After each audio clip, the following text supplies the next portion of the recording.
Royal Standley of Oregon Pacific Financial Advisors, offering securities through United Planner Financial Services. Member FINRA SIPC shares his planning approach to help people toward a place where they may be at peace regarding their financial goals. In this dynamic podcast, Royal will share his insights on how to design a retirement plan to help you plan for your future. Now, on to the show.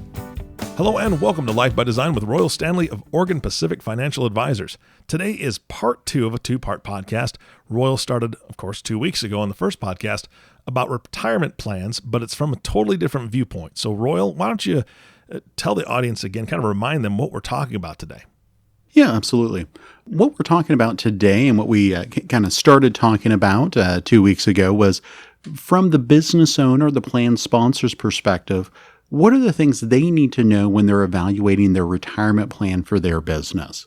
What are the basics that you need to kind of understand about 401ks, 403bs, simple IRAs, how all those different features kind of come together and work, and how best to structure a plan to benefit both the business owners as well as the employees. So I was talking with a business owner, and one thing that we have here in Oregon is we actually have a state-mandated retirement law that basically says that if you have employees in your business, you're required to offer your employees some sort of retirement plan. And here in Oregon, we call that the Oregon Saves Program. Basically, what it is it's a payroll deduction Roth IRA. You can run into some issues there depending on whether or not you are actually able to contribute to a Roth IRA based on your income. It's the government coming in saying, hey, this is what you have to do. I think it's an absolutely wonderful kind of sentiment to say we as a nation need to do a little bit more to help people provide for retirement. However, I think a lot of people don't like to have those things dictated by the government and therefore have kind of a natural pushback if the government's offering a program where they say, we're going to take your money, we're going to invest it. Now, the Oregon Saves Program, that is a program that the funds are invested by a registered investment advisor. You do have the safety of a custodian and that sort of things, but the options are somewhat limited. It is absolutely a low-cost option, but for a lot of business owners, especially something that's been around for a while, you probably want to look at something a little bit more than what the Oregon Saves Program offers, and that's really, I think, who we're talking to today. Mm-hmm. All right. And we spoke a lot, or you spoke a lot on the first podcast and went over a ton. Do you want to give just a brief recap of what you touched on so people can go back and listen to it and then start in with what we need to cover today? Yeah, absolutely. I think in the first part, we really spent some time defining the basics of how a 401k works. 401ks, 403bs are fairly similar defined contribution plans. That's the way we kind of designate a 401k versus a defined benefit plan, which would be more like a pension. Pensions are much more complicated vehicles for the business owner, whereas a 401k is really designed for the employee to take a lot of that investment risk, whereas a defined benefit plan or pension plan, the employer is taking that investment risk on behalf of the employee. So the vast majority of what we see for retirement plans now are in that defined contribution space, like the 401k, like the simple IRA. So we really kind of dug into the basics there. Today, what I want to spend probably the first half of our podcast talking about are the different roles that go into a 401k, who those people are, what responsibilities they have, how they get paid, and help people kind of understand that landscape at a 30,000-foot view level. Perfect. So first off, one term we're throwing around quite often is plan sponsor. Really, that's just either the business owner or business owners, or if we're talking about a nonprofit or publicly traded company, the board of directors, who ultimately have the responsibility for setting up the plan. They're taking on some fiduciary responsibility there to set up the plan for the benefit of their employees. Mm-hmm. They're ultimately the person or persons who are going to be responsible for all the decisions that are made in the plan. They're ultimately the people that are in charge of the plan and are responsible for what happens there. They're also going to be responsible for hiring and firing all the different parties to the 401k.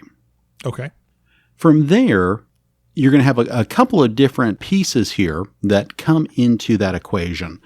Number one is the custodian or the investment platform. So where is actually the money being invested? Oftentimes what we'll see is, that could be a platform like Fidelity or Charles Schwab. It could also be a platform like Transamerica or Principal, which is more of an insurance company-based 401k platform. There's a lot of different companies that do this. We're also seeing a lot more low-cost options coming out into the market where maybe you have a very limited lineup of investment options. Everything's done online. There's not usually an advisor attached to the program. So you're really just kind of doing everything almost online. There's very little education, very little interaction with an advisor who can help you or the participants kind of determine what's the best course of action for them. From there, we have the financial advisor. That's really where we come in. The financial advisor oftentimes will be in charge of evaluating the plan, helping the plan sponsor know what their duties and responsibilities are, help them kind of design the plan, evaluate the plan on an annual basis. Financial advisors should be helping with employee education, sitting down with employees either individually or in a group setting, and helping those employees with their own planning for the future. In my opinion, the financial advisor brings a whole lot of value to this process, just from the standpoint of keeping the plan up to date on an annual basis, helping the plan sponsor evaluate all the investment options that go inside of a 401k. One thing we talk about quite often in the 401k space is what are those underlying investment options? We talked a little bit about the qualified default investment alternative last time, target date funds. Mm-hmm. All of these are just the different investment options that are offered to plan participants. So a good financial advisor who's doing the correct amount of work there really wants to make sure that on an annual basis, those investment options are being evaluated.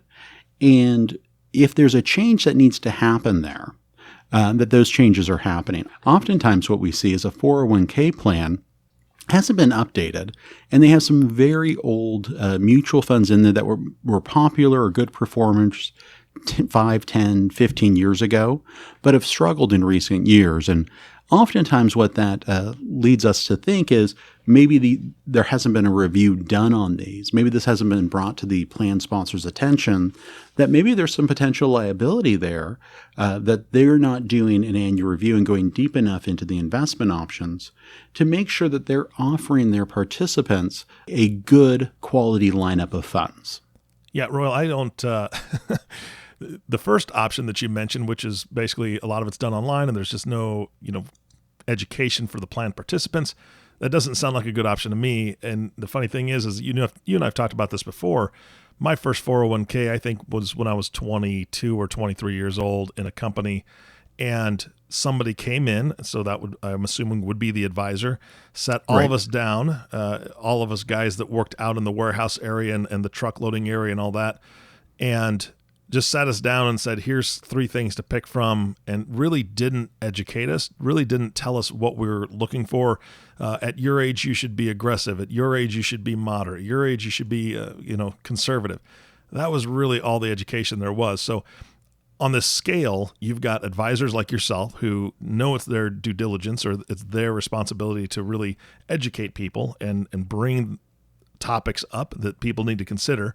And then you've got the folks that, like you said, the advisor that maybe is not reviewing on an annual basis. They're not doing their due diligence. They're not doing their job, in my opinion.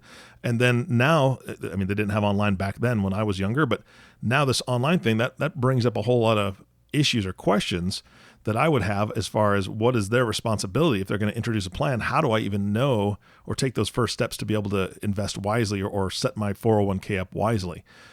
So when you're looking at this around your area, specifically in your state, what does that look like? How many people are actually bringing in an advisor to do a good job of helping the plan participants? Well, it's funny that you mentioned that. So I had a conversation just last week with a client of mine. She's approaching retirement, and she's done a phenomenal job saving for retirement. Mm-hmm. She had a conversation with the person who is a financial advisor for her work retirement plan. And my client was relaying what this financial advisor told her. And it was amazing because it was the advice was the complete opposite of what you would actually want to do. So the client was told, oh, you're saving too much in your 401k because the market's going down. And this was during the kind of March decline that we saw. So she told her, because the market's going down, you shouldn't save as much. You should lower down that percentage to just what the match is, and then wait for the market to come back before you raise it up. Oh, good grief. Anyone who has even had just the basic investing education, I think, can just understand that's terrible advice. Yes. That's literally just saying, I don't want to buy when the market's low. I want to wait until it goes back up higher. Yeah, exactly. Completely counterintuitive. And I just had to laugh at that because, that almost felt like malpractice to me, as a financial advisor. So what I will say is there's a lot of great financial advisors out there. You kind of want to evaluate and almost kind of listen in to make sure that what they're telling clients, is the right thing and in the client's best interest. I'm not sure how that advice really benefited anyone. There's a lot of financial advisors out there attached to plans, but if they're not coming in and doing education, and if they're not available to do new education, that's probably something where you can make a major improvement on a plan. Yeah, absolutely. Yeah, the other interesting thing, since we've just gone through this, recent COVID-19 decline in the market, is having a conversation with a plan participant and just explaining the basics of how markets function. I got a call from a couple. The wife was a client in a retirement plan that we work with. The husband was not. The husband had just moved all of his money into cash to protect it from the decline. Mind you, we had already lost 25% in the market.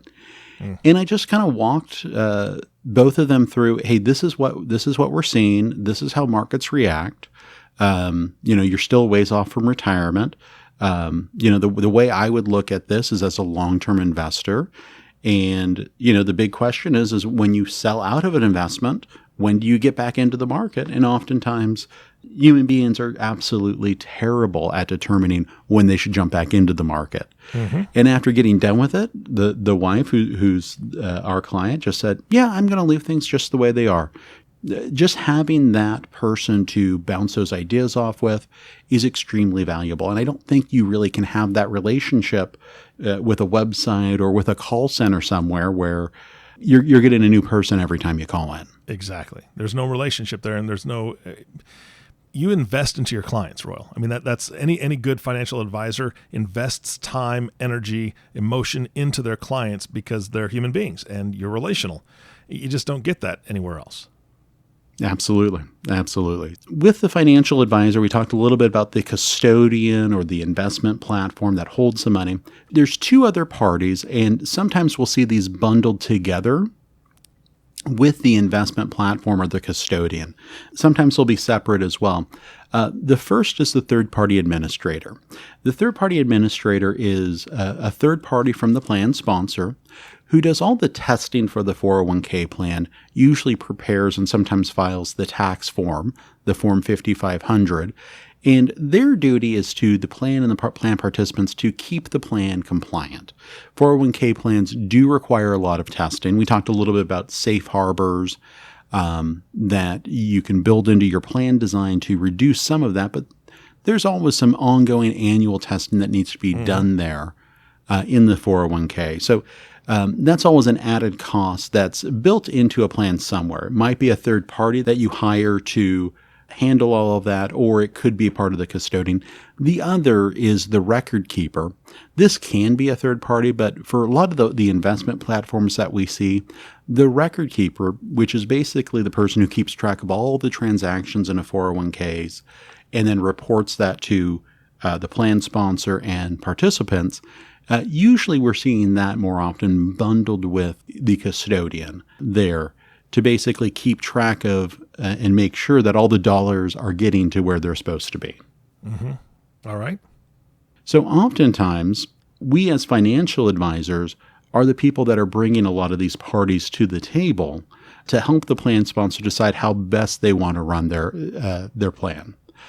Sometimes it makes a lot of sense to bundle everything together.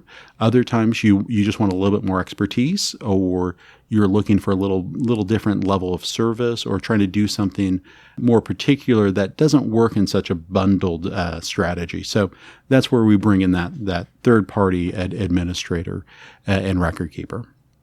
Gotcha. Royal, I know that's you've covered all the different roles that are in a 401k. I'm sure there's way more information that you could give us, but I know that the second part of this podcast is going to be something a little bit different. What else do we cover today? Yeah, what I thought I'd do is kind of go over how we work with plan sponsors. And we want to split this up in two different ways. Number one is if you don't have an existing plan, so you're just kind of starting either maybe a new business or trying to get compliant with these new regulations where you need a new plan. And then also saying, what happens if you have an existing plan and need to kind of maybe overhaul that. So on a new plan, often what we'll do is once a client reaches out to us to say, hey, I want to explore this, we'll start talking to them about what they're actually trying to accomplish. If the business owner is looking to put away as much money as possible into the plan for themselves and their highly compensated employees, that might take us down a different road than someone who says, well, I just want something basic that's good for my employees. I'm not looking to maximize this at all. I just want something that's easy and simple to do. Mm-hmm. We'll evaluate the population of the business. Who's inside there? How many employees do you have? What the average payroll is? How much does the employer have for either a match or a contribution? And we'll start looking at all of that. Does the employer want to add in a profit sharing element where they have the option on an annual basis to just contribute to everyone's 401k plan or profit sharing plan up to a certain percentage or a certain dollar amount? All right. From there, we'll kind of take that initial valuation, go out and kind of start designing a couple different options for plan sponsors to evaluate. So I just want to kind of take the example of a simple IRA versus a 401k. So a simple IRA is really a simplified 401k plan. It is an individual retirement account. It looks a little bit like a 401k, but it's actually an IRA where you can only make contributions into it through a business or payroll.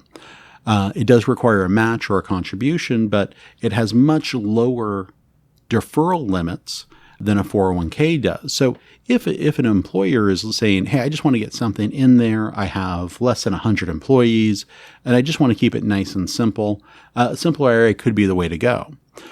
With the simple IRA, you don't have the cost of the record keeper and the third-party administrator. But if you're an employer who's saying, hey, I want to put a lot of money away, I want to have profit sharing, I want kind of maximum flexibility to do a lot of different things with a 401k plan, that's really where kind of a full-blown safe harbor 401k with profit sharing can really do a lot of things for an employer. There's other scenarios that we'll look at is, how far is that owner away from retirement? Because a 401k gives you a lot more options than a simple IRA does. So we'll start just looking at kind of all of those different factors.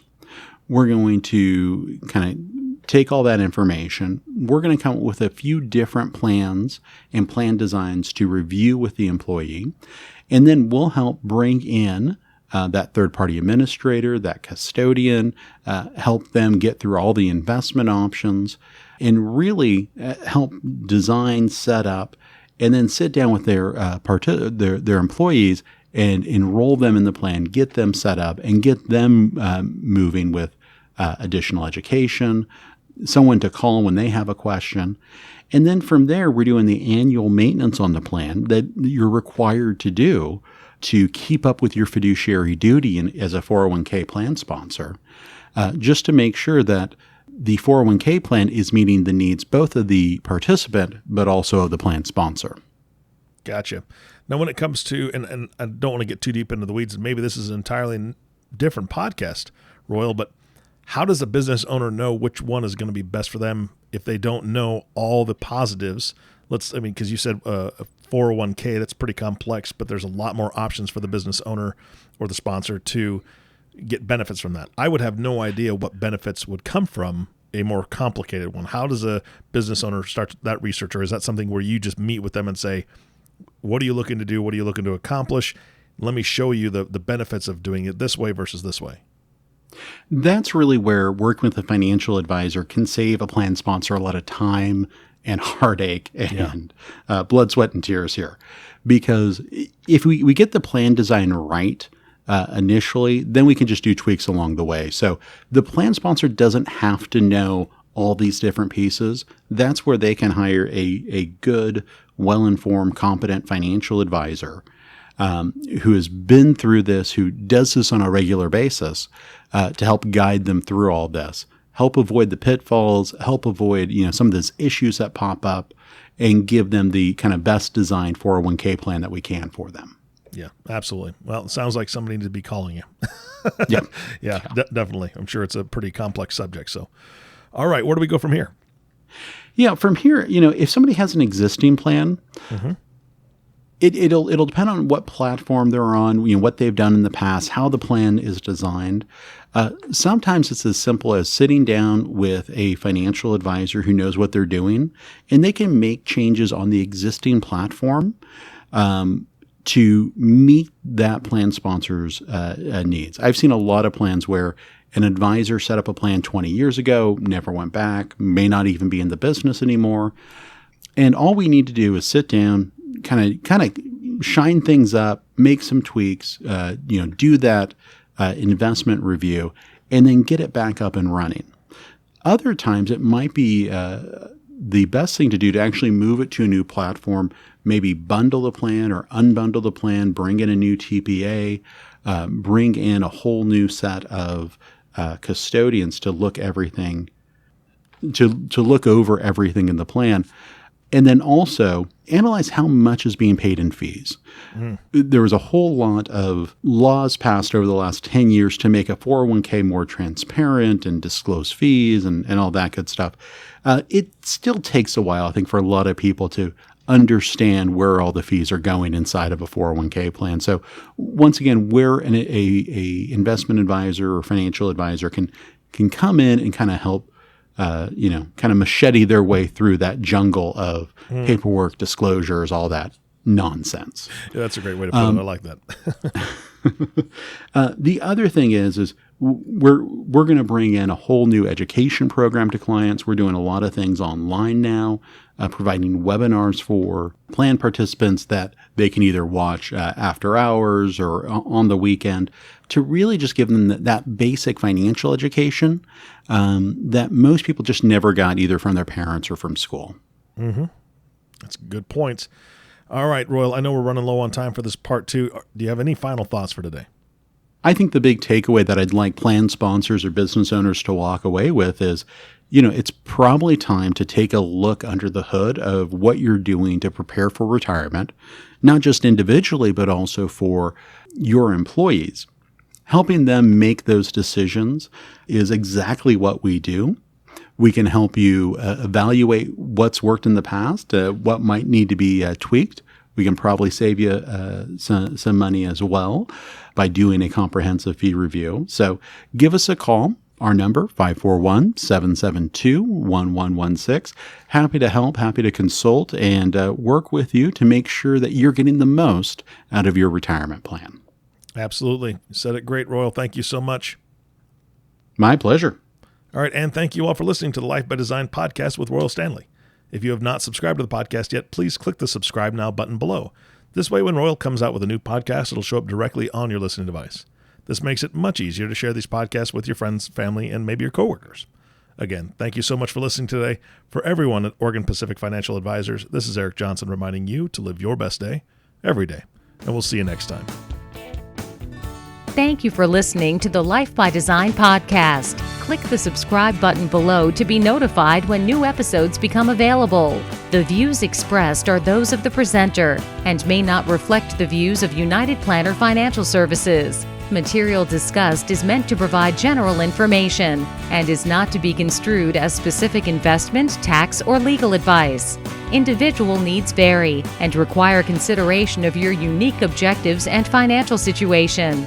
Always seek the advice of your financial advisor or other qualified financial service provider with any questions you may have regarding your investment planning. Advisory services offered through Oregon Pacific Financial Advisors, Inc. Securities offered through United Planner Financial Services of America, member FINRA and SIPC. Oregon Pacific Financial Advisors, Inc. and United Planners Financial Services are independent companies.